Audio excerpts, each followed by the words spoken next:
Halo, selamat datang di vlog gue dengan gue Rian. Dan di vlog gue kali ini, yaps, gue nggak bakalan bahas mobil. Teman-teman bisa lihat ya, di depan gue ada satu unit motor Honda Beat tahun 2014. Nah, kali ini gue bakalan mau nge-review ini motor. Reviewnya bukan detail soal spesifikasinya, karena ya spesifikasi motor Matic Low Entry pasti apa adanya ya. Tapi lebih ke experience nanti berkendaranya, kita mau coba nih, apakah masih enak atau enggak. Kenapa gue tertarik? Alasan pertama, ini motor Matic sejuta umat. Selain memang di kompetitornya ada juga, tapi setahu gue sih yang paling ngewabah untuk di sekitar kita, pasti teman-teman pasti setuju ya, Honda Beat ini penjualannya paling laku keras kalau untuk di kelas Matic Low Entry-nya. Nah, yang kedua, harga second-nya ternyata sudah 6 jutaan yang tahun 2014 ini. Tadi gue cek sih di salah satu e-commerce yang jual kendaraan-kendaraan second, itu harganya cukup menarik.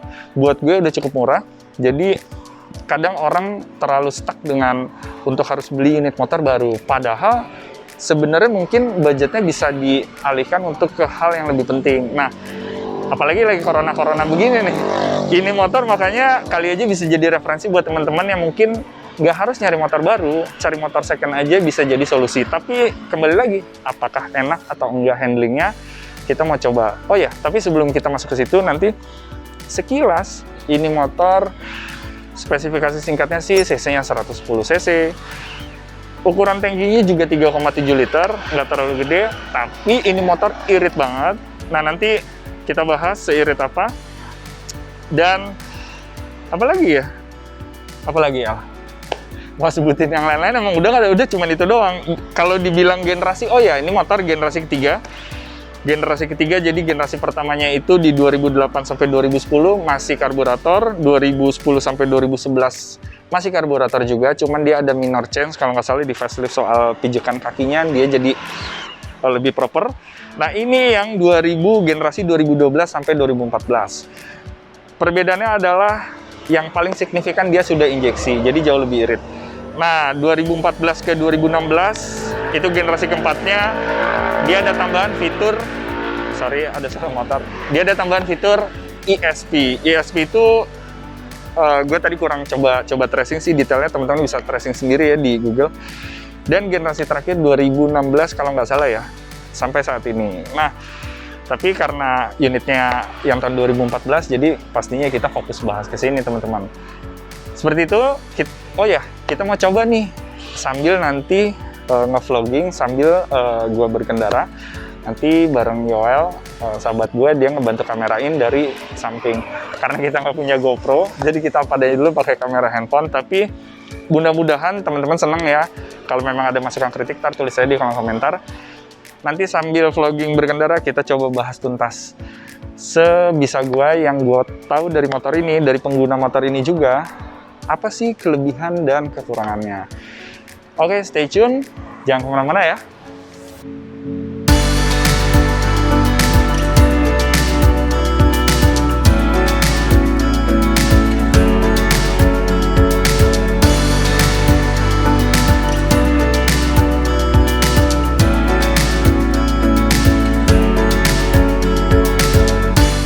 Oke teman-teman, nah lanjut nih, kita mau bahas kekurangan dan kelebihan dari Honda Beat 2014 ini, supaya nanti kita bisa tahu nih seberapa worth it Honda Beat 2014 second saat ini untuk dibeli atau enggak.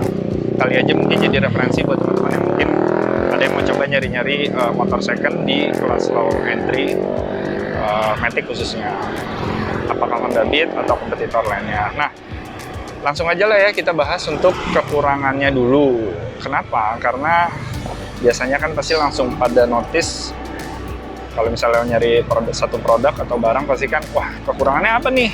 Gitu. Nah, kekurangannya dari Honda Beat 2014 ini nggak ada. Kenapa nggak ada? Tadi gue juga ngobrol sih sama Yoel sini yang bantu ngamarain saat ini, sahabat gue. Gue memang nggak nemuin asli kekurangan di motor. Kenapa? Karena untuk di harga 6 jutaan, ya memang mau nyari fitur apa lagi gitu. Karena memang untuk harga segitu tuh menurut gue tuh udah cukup murah. Cukup murah.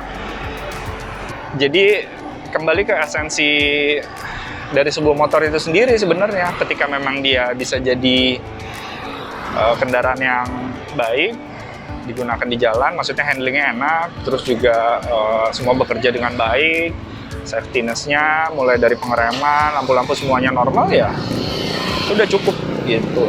Jadi menurut gue kalau kekurangannya jujur ya teman-teman ya, kalau opini gue pribadi nggak ada dari Honda Beat ini. Bukan karena gue Honda minded, gue juga kalau misalnya bicara soal dari brand Honda sendiri, kalau untuk bicara tipe lain ada beberapa model lain yang gue juga nggak suka gitu. Cuma karena kali ini bahasnya kan Honda Beat ini, memang gue jujur nggak nemuin kekurangan di Honda Beat ini. Nah, kalau misalnya bicara untuk kelebihan, nah banyak nih.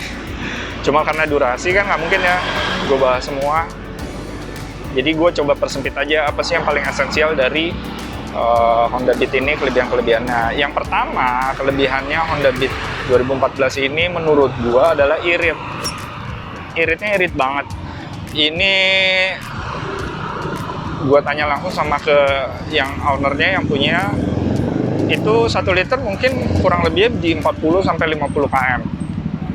Nah, kebetulan itu confirm memang di motor Honda Beat lama gua, ya memang sekarang unitnya juga udah gue jual sih. Cuman gua memang masih inget banget, gue dulu sering bolak-balik dari Bekasi ke Jakarta, Bintaro, Tangsel, sekitar. Dulu gue memang domisili di Tangsel. Gue sering bolak-balik lah intinya, antar provinsi. Itu memang confirm. Gue inget banget memang 1 liter itu bisa sampai 40-an. Kalau misalnya bawanya ngebut ya mungkin 130-an lah ya gitu. Tapi intinya itu kesimpulannya, irit banget. Itu yang pertama, poin kelebihan dari Honda Beat ini. Nah, poin yang kedua, kelebihannya adalah ergonominya enak banget. Untuk di kelasnya ya, jangan di comparing sama yang kelas menengah atau kelas Matic yang kelas atasnya gitu. Kalau di comparingnya sama PCX atau NMAX ya beda lah teman-teman. Tapi kalau untuk di kelasnya dibanding kompetitornya, yang satu itu buat gue ini enak ergonominya gitu, nggak bikin capek gitu. Nah, ergonominya enak. Sekarang kita masuk ke poin yang ketiga. Poin yang ketiganya adalah bandel. Jadi ceritanya kenapa gue bisa bilang bandel, karena memang ini motor sih kilometernya di 33.000. Wah, mati lagi odometer. Jadi kilometer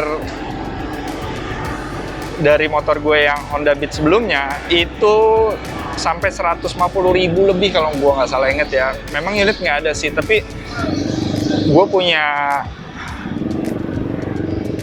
berani lah bilang Honda Beat 2014. Oh ya, Honda Beat yang gue punya waktu itu Honda Beat 2013, tapi ya satu generasi masih sama yang ini nih sekarang gue pakai. Itu gue inget banget sampai 100 ribuan kilometer gue bener-bener gak pernah servis rutin. Oli gak gue ganti, serius. Gue sih kalau mikir gue emang dulu gila banget, karena oli itu kan poin yang paling penting ya dalam satu kendaraan, mau mobil mau motor, istilahnya tuh darahnya. Dianalogin tuh kalau orang-orang bilang tuh sebagai darah gitu. Kalau darahnya udah kotor, wah. Dan gue oli itu gue nggak ganti sampai 100 ribuan lebih, dan masih tetap enak dipakai gitu. Nggak ada jajan-jajan, nggak ada ya kalau misalnya untuk jajan yang sifatnya rutin kayak rem, buat gue sih itu wajar ya, karena kan pemakaian juga. Tapi kalau jajan-jajan ekstra yang misalnya kayak misalnya mesinnya mati lah di tengah jalan atau apa, kagak, busi aja nggak gue ganti teman-teman. Gue inget banget, jadi aku tuh, aduh, ntar aku kamu, jadi aku sih yes ya. Jadi gue inget banget, gue ganti busi itu nggak pernah, dan itu masih tetap nyala sampai gue jual. Nah, jadi dan ini terkonfirm juga sih, pokoknya gue tanya nih sama yang punya Honda Beat 2014 yang lagi gue pakai sekarang ini, memang nggak ada jajan-jajan yang aneh-aneh. Jadi itu poin yang pertama, dia irit, kelebihannya. Poin yang kedua, motor ini ergonominya enak di kelasnya. Dan poin yang ketiga menurut gue adalah mesinnya bandel banget. Jadi mesin ini bandel banget. Nah, jadi kalau misalnya buat teman-teman yang kalau misalnya nggak terlalu ngerawat, ya sebenarnya masukan yang nggak rekomen ya. Tapi kan pasti ada tuh yang kalau misalnya orangnya tipenya nggak ngerawat. Ini motor asli bandel banget sih. Gitu. Nah, sekian teman-teman. Jadi itu aja sih sebenarnya. Kasih masukannya di kolom komentar ya. Jadi kalau misalnya vlog kali ini agak sedikit beda nih sambil berkendara, enak atau enggak. Kalau emang kurang enak ditonton ya nggak diterusin. Tapi kalau memang retensinya bagus, terus teman-teman bilang asik, nanti pasti dibuat lagi konten-konten berikutnya kalau bahas motor sambil berkendara. Kita tes experience-nya seperti apa. Oke, jadi seperti itu untuk Honda Beat 2014 yang kali ini gue review. Dari segi experience-nya, pokoknya kesimpulannya kalau buat gue adalah rekomen.